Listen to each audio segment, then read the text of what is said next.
ಕರುನಾಡಿಗೆ ನಮಸ್ಕಾರ. KSET 2025 paper 2 English literature. ಪ್ರತಿ ಬಾರಿ 2ರಿಂದ 3 2 to 3 questions are asking on literary terms ಮೇಲೆ ಅಟ್ಲೀಸ್ಟ್ ಒಂದು 6 ಮಾರ್ಕ್ ಅಂತೂ ಬಂದೇ ಬರ್ತೈತಿ. ಇಲ್ಲಿ ನಾನು ನಿಮಗೆ ಒಂದು 100 ಇಂಪಾರ್ಟೆಂಟ್ ಲಿಟ್ರರಿ ಟರ್ಮ್ಸ್ ಬಗ್ಗೆ ಹೇಳ್ತಾ ಇದ್ದೀನಿ. ಇಷ್ಟಂತೂ ನಿಮಗೆ ಕಂಪಲ್ಸರಿಯಾಗಿ ನೆನಪಿರಲೇಬೇಕು.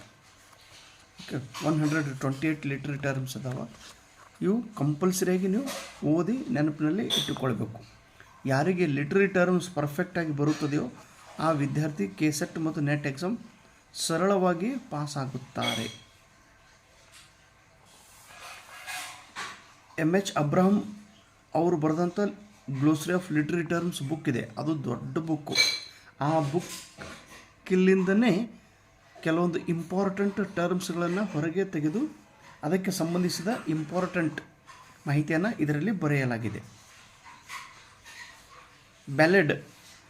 ಬ್ಯಾಲೆಡ್ ಎಂದರೆ ಡಾನ್ಸ್ ಸಾಂಗ್, ಕುಣಿಯುವ ಪದ್ಯಕ್ಕೆ ನಾವು ಬ್ಯಾಲೆಡ್ ಎಂದು ಕರೆಯುತ್ತೇವೆ. ಪ್ರಶ್ನೆ ಹಿಂಗೆ ಕೇಳ್ತಾರೆ, ಬ್ಯಾಲೆಡ್ ಅಂದರೆ ಡ್ಯಾನ್ಸ್ ಸಾಂಗ್, ಕುಣಿತ ಹಾಡುವ ಒಂದು ಪದ್ಯಕ್ಕೆ ಬ್ಯಾಲೆಡ್. ಸಟೈರ್ ಅಂದರೆ ಟೀಕೆ ಮಾಡೋದು.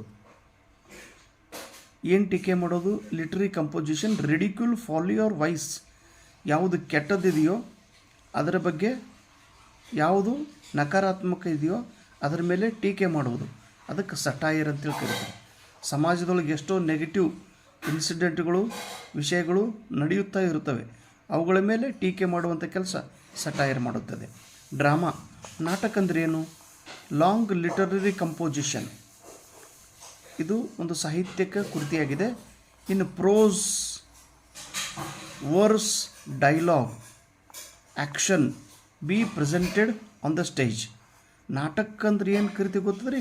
ನಾಟಕದೊಳಗೆ ಇದು ಗದ್ಯದ ಮೂಲಕ ಅಥವಾ ಪದ್ಯದ ಮೂಲಕ ಡೈಲಾಗ್ಸ್ಗಳನ್ನು ವ್ಯಕ್ತ ಮಾಡುತ್ತದೆ ಮತ್ತು ಸ್ಟೇಜ್ ಮೇಲೆ ಕೃತಿಯನ್ನು ವ್ಯಕ್ತ ಮಾಡುತ್ತದೆ. ಕೃತಿ, ಆ್ಯಕ್ಷನ್, ಡೈಲಾಗ್ ಮತ್ತು ಆ್ಯಕ್ಷನ್ ಇವೆರಡು ಡ್ರಾಮಾದಲ್ಲಿ, ಇವೆರಡು ಕೃತಿಯಲ್ಲಿದ್ದರೆ ಅದಕ್ಕೆ ನಾವು ಡ್ರಾಮಾ ಎಂದು ಕರೆಯುತ್ತೇವೆ.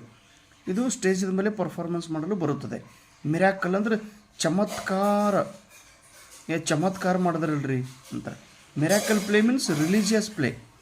ಇದು ಒಂದು ಧಾರ್ಮಿಕ ನಾಟಕಗಳು, ಸಂತರ ಜೀವನದ ಮೇಲೆ ಅವಲಂಬಿಸಿರುವ ನಾಟಕಗಳಿಗೆ ನಾವು ಮಿರಾಕಲ್ ಪ್ಲೇ ಎಂದು ಕರೆಯುತ್ತೇವೆ. ಮೊರಾಲಿಟಿ, ನೈತಿಕ ನಾಟಕಗಳು, ನೀತಿವಂತ ನಾಟಕಗಳು. ವರ್ಚ್ಯೂ, ವೈಸಸ್, ಎವ್ರಿ ಮ್ಯಾನ್, ಸಟಾನ್, ಗುಡ್, ಬ್ಯಾಡ್ ಸ್ಟೋರಿ.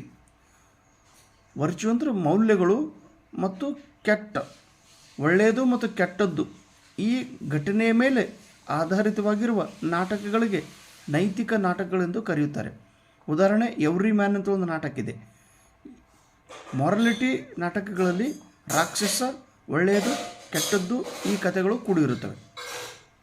ಇಂಟರ್ಲ್ಯೂಡ್ಸ್ ಶಾರ್ಟ್ ಎಂಟರ್ಟೈನ್ಮೆಂಟ್, ಚಿಕ್ಕ ಮನೋರಂಜನೆ ಕೊಡುವಂಥ ನಾಟಕಗಳಿಗೆ ನಾವು ಇಂಟರ್ಲ್ಯೂಡ್ಸ್ ಎಂದು ಕರೆಯುತ್ತಾರೆ. ವಿದಿನ್ ಅ ಲಾಂಗ್ ಪ್ಲೇ, ಒಂದು ದೊಡ್ಡ ನಾಟಕದ ಒಳಗೆ ಚಿಕ್ಕ ಸಮಯದಲ್ಲಿ, ಈಗ ಒಂದು ದೊಡ್ಡ ನಾಟಕ ಇರ್ತಾರೆ, ಒಂದು ನಾಟಕದೊಳಗೆ ಒಂದು ಪ್ರಯೋಗ ಮುಗೀತು, ಸ್ವಲ್ಪ ಬ್ರೇಕ್ ಟೈಮ್ ಇಟ್ಟಿರ್ತಾರೆ. ಆ ಬ್ರೇಕ್ದೊಳಗೆ ಇದು ಇಂಟರ್ಲ್ಯೂಡ್ಸ್ಗಳನ್ನು ಪರ್ಫಾರ್ಮೆನ್ಸ್ ಕೊಡುತ್ತಾರೆ. ಇದಕ್ಕೆ ನಾವು ಚಿಕ್ಕ ಮನೋರಂಜನೆಯ ನಾಟಕ ಎಂದು ಕರೆಯುತ್ತೇವೆ. ದೊಡ್ಡ ನಾಟಕದ ನಡುವೆ ಚಿಕ್ಕ ನಾಟಕಗಳು ಪರ್ಫಾರ್ಮೆನ್ಸ್ ಕೊಡುತ್ತಾರೆ. ಟ್ರಾಜಿಡಿ, ದುಃಖದ ನಾಟಕಗಳು. Tragedy, story of good and great man, ಒಳ್ಳೆಯ ಮತ್ತು ಮಹತ್ವದ ವ್ಯಕ್ತಿ ಒಮ್ಮೆಲೆ ತಪ್ಪು ಮಾಡಿ ತನ್ನ ಜೀವನದಲ್ಲಿ ಹಾಳಾಗಿದ್ದರೆ, ನಾಶ ಹೊಂದಿದ್ದರೆ ಅದಕ್ಕೆ ಟ್ರಾಜಿಡಿ ಎಂದು ಕರೆಯುತ್ತಾರೆ. ಭಾಳ ಚಲೋ ಇದ್ರಿ, ಒಮ್ಮೆ ಕೆಟ್ಟಾಯಿತು ಅಂತೀವಲ್ಲ, ಟ್ರಾಜಿಡಿ, ಸ್ಟೋರಿ ಆಫ್ ಗುಡ್.